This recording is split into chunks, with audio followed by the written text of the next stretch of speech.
Selamat berjumpa lagi dalam channel Inspirasi Sabda bagi Keluarga, Komisi Keluarga Keuskupan Agung Medan. Hari ini tanggal 6 Oktober 2022. Inspirasi Sabda bagi kita hari ini diambil dari Injil Lukas bab 11 ayat 5 sampai 13.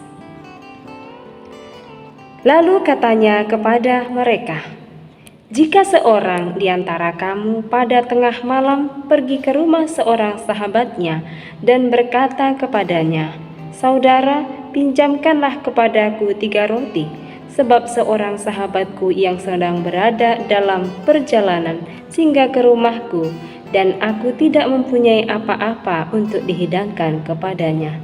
Masakan ia yang di dalam rumah itu akan menjawab, 'Jangan mengganggu aku. Pintu sudah tertutup dan aku serta anak-anakku sudah tidur.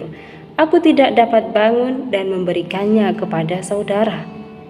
Aku berkata kepadamu, sekalipun ia tidak mau bangun dan memberikannya kepadanya karena orang itu adalah sahabatnya, namun karena sikapnya yang tidak malu itu, ia akan bangun juga dan memberikan kepadanya apa yang diperlukannya. Oleh karena itu, aku berkata kepadamu, mintalah, maka akan diberikan kepadamu. Carilah, maka kamu akan mendapat. Ketoklah, maka pintu akan dibukakan bagimu. Karena setiap orang yang meminta, menerima, dan setiap orang yang mencari, mendapat. Dan setiap orang yang mengetok, baginya pintu dibukakan. Bapa manakah di antara kamu, jika anaknya minta ikan daripadanya, akan memberikan ular kepada anaknya itu ganti ikan? Atau jika ia minta telur, akan memberikan kepadanya kalajengking? Jadi, jika kamu yang jahat tahu memberi pemberian yang baik kepada anak-anakmu, apalagi Bapamu yang di surga, Ia akan memberikan Roh Kudus kepada mereka yang meminta kepadanya." Demikianlah sabda Tuhan. Saudara-saudari terkasih, ada sepasang suami istri yang telah 8 tahun membangun bahtera keluarga, namun tak kunjung dikaruniai keturunan. Berbagai cara telah dilakukan demi lahirnya sang buah hati di tengah keluarga kecil mereka. Sindiran dan ungkapan-ungkapan yang tak mengenakkan dari orang, bahkan dari keluarga sendiri pun sudah menjadi hal biasa di telinga mereka.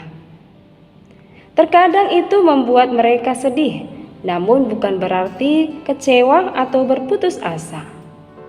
Pasutri ini tetap berpengharapan teguh pada janji Tuhan.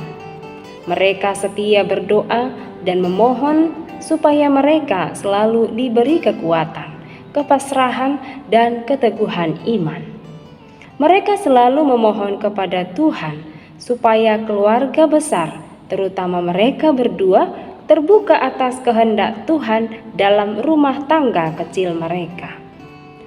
Pada tahun yang ke-9, Tuhan pun menjawab apa yang menjadi kerinduan mereka selama ini dengan menganugerahkan seorang anak bagi mereka. Saudara-saudari terkasih, kisah yang baru saja kita dengarkan kiranya menjadi peneguhan bagi kita. Mungkin persoalan hidup kita tidak persis sama seperti kisah tersebut. Barangkali kita pernah atau sedang mengalami persoalan dalam bentuk lain. Mungkin juga kita telah ungkapkan persoalan-persoalan itu kepada Tuhan, berharap supaya doa kita mendapat jawaban sesuai keinginan hati kita. Saudara-saudari terkasih, apa sebetulnya tujuan doa yang kita pahami? Apakah supaya doa-doa kita terkabulkan sesuai keinginan hati kita? Kalau memang begitu pemahaman kita akan sering menjadi orang yang kecewa dalam menjalani hidup. Tujuan doa pertama-tama bukan perkara mohon-memohon, seolah-olah kita mengatur dan mendikte Tuhan. Memang hanya kepada Tuhan saja kita dapat memanjatkan setiap permohonan. Tetapi doa pertama-tama supaya kita dapat mengalami kehadiran Tuhan dalam keheningan dan ketenangan batin. Bukan dengan kesibukan pikiran kita dengan berbagai macam permohonan yang kita panjatkan, tanpa memberikan kesempatan bagi Tuhan untuk berbicara sesuatu kepada kita. Hari ini Yesus mengajarkan kepada kita supaya kita selalu ingat untuk datang dan menemukannya dalam doa. Mengambil waktu sejenak untuk duduk diam dalam keheningan, mencari Tuhan, bercakap-cakap dan memberi kesempatan kepadanya untuk berbicara dalam hati kita. Pasti ada pesan yang akan Tuhan sampaikan. Kita juga diingatkan bahwa dalam hal memohonkan sesuatu dibutuhkan keteguhan iman, dan mohonkanlah apa yang sungguh dibutuhkan. Jangan berhenti berdoa apabila yang kita butuhkan tak kunjung terkabulkan, tetapi tetaplah setia untuk berdoa, selalu menjalin relasi dengannya, dan memohon supaya kehendaknya lah yang terjadi dalam kehidupan kita. Tuhan jauh lebih tahu apa yang sungguh kita butuhkan. Maka janganlah pernah kecewa jika keinginan kita tak terkabulkan.